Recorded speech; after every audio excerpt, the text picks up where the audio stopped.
मेरी बहू ने मुझे बूढ़ी नौकरानी कहा, लेकिन जिस दिन मैं घर छोड़कर गई उसी दिन उन्हें पता चला कि वो घर मेरा था। सुबह के 6 बजे थे। रसोई में चाय नहीं बनी थी, बच्चे रो रहे थे, बहू चीख रही थी और डाइनिंग टेबल पर सिर्फ एक चाबी रखी थी जिसके नीचे लिखा था, अब मेरी इज्जत मेरी जिम्मेदारी है। कहानी की शुरुआत में हमें दिखाया जाता है कि दिल्ली के द्वारका इलाके में एक बड़ा और खूबसूरत 3 BHK फ्लैट था। बाहर से देखने पर वो घर किसी खुशहाल परिवार जैसा लगता था, लेकिन अंदर एक माँ रोज टूट रही थी। उस घर में 67 साल की शांता देवी हर सुबह ठीक 5 बजे उठती थीं। सबसे पहले मंदिर में दीपक जलाती, फिर अदरक वाली चाय बनाती, उसके बाद बच्चों के टिफिन, स्कूल यूनिफॉर्म, दूध, नाश्ता सब कुछ अकेले संभालती थीं। नाती कबीर को स्कूल भेजना, ईशा की दवाइयाँ देना, छोटे नील को गोद में खिलाना, बहू निशा के लिए डाइट नाश्ता बनाना और बेटे आरव के लिए बिना मिर्च वाला खाना तैयार करना।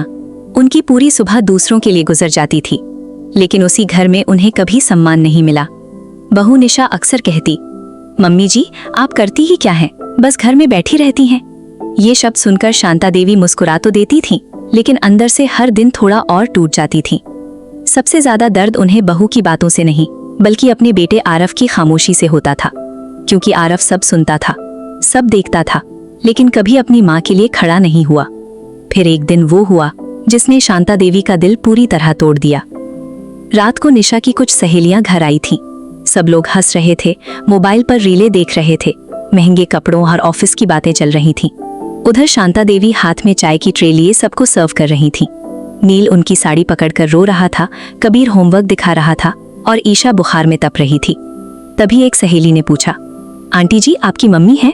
निशा हंसते हुए बोली, सास है, लेकिन अब घर में काम आ ही जाती हैं, वरना इस उम्र में कौन संभालता इन्हें। इतना सुनते ही शांता देवी के हाथ कांप गए। उन्हें ऐसा लगा जैसे किसी ने सबके सामने उनकी इज्जत मिट्टी में मिला दी हो। उन्होंने एक बार अपने बेटे आरव की तरफ देखा, लेकिन आरव ने सिर्फ इतना कहा, निशा रहने दो अब, बस ना माफी, ना माँ का सम्मान, ना कोई साथ। उस रात शांता देवी ने खाना तक नहीं खाया। जब बच्चे उनके कमरे में आए और बोले, दादी आप नाराज हो, तो उन्होंने मुस्कुराकर सिर्फ इतना कहा, नहीं बेटा बस थक गई हूँ। लेकिन वो थकान शरीर की नहीं थी, वो सालों की बेइज्जती की थकान थी। असलियत तो ये थी कि वो फ्लैट शांता देवी का था। पति मोहनलाल की मौत के बाद मिली बीमा राशि से उन्होंने वो घर खरीदा था। आरव तब नौकरी में नया था, इसलिए शांता देवी ने सोचा था कि बेटे का घर बस जाएगा। उन्होंने फ्लैट अपने नाम से जुड़े पारिवारिक ट्रस्ट में लिया और बेटे को रहने दिया। सिर्फ घर ही नहीं, पिछले 3 साल से राशन, बिजली का बिल, बच्चों की फीस, कार की EMI, यहाँ तक कि निशा की ऑनलाइन शॉपिंग तक, सब शांता देवी की पेंशन और बचत से चल रहा था। लेकिन बदले में उन्हें क्या मिला? पुरानी सोच वाली औरत, बूढ़ी नौकरानी और फिर अगली सुबह घर में पहली बार चाय की खुशबू नहीं आई। निशा गुस्से में चिल्लाई, आरव मम्मी जी कहीं दिखाई नहीं दे रही। आरव भागकर कमरे में गया।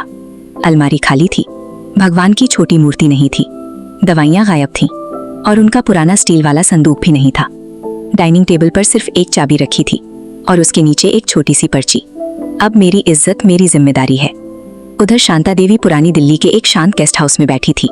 हाथ में गर्म चाय थी, चेहरे पर शांति थी। शायद जिंदगी में पहली बार वो बिना डरे, बिना डांट सुने आराम से नाश्ता कर रही थी। लेकिन इधर घर की हालत बिगड़ चुकी थी। ईशा का बुखार 102 पहुंच चुका था, कबीर स्कूल बस छोड़ चुका था, नील भूख से रो रहा था और तभी निशा ने फ्रिज खोला। दूध खत्म, आटा खत्म, सब्जियां खत्म। उसने तुरंत वो कार्ड निकाला जिससे घर का खर्च चलता था, लेकिन कार्ड बंद था। आरव ने बैंक ऐप खोला। रात 2:17 पर संयुक्त खाते से सारी रकम कानूनी तरीके से निकाली जा चुकी थी। निशा डर गई, आरव मम्मी जी पैसे भी ले गई। तभी आरव के फोन पर एक मैसेज आया, जब सम्मान मुफ्त समझ लिया जाए तो सेवा की कीमत बहुत देर से समझ आती है। और ठीक 5 मिनट बाद एक वकील का फोन आया, मिस्टर आरव आपकी माँ ने आपको 30 दिन के अंदर फ्लैट खाली करने का कानूनी नोटिस भेजा है। ये सुनते ही आरव के पैरों तले जमीन खिसक गई, क्योंकि जिस घर को वो अपना समझता था, असल में वो घर उसकी माँ का था। आखिर अब क्या करेगा आरव? क्या निशा अपनी गलती मानेगी? क्या शांता देवी वापस लौटेंगी? ये जानने के लिए हमारे चैनल रवि ऑफिशियल 1074 को सब्सक्राइब जरूर करें और बेल आइकन दबाना बिल्कुल मत भूलना। और अगर आप चाहते हैं इसका पार्ट 2 तो कमेंट में जरूर लिखें पार्ट 2। मिलते हैं अगली वीडियो में मेरे दोस्त, तब तक के लिए धन्यवाद।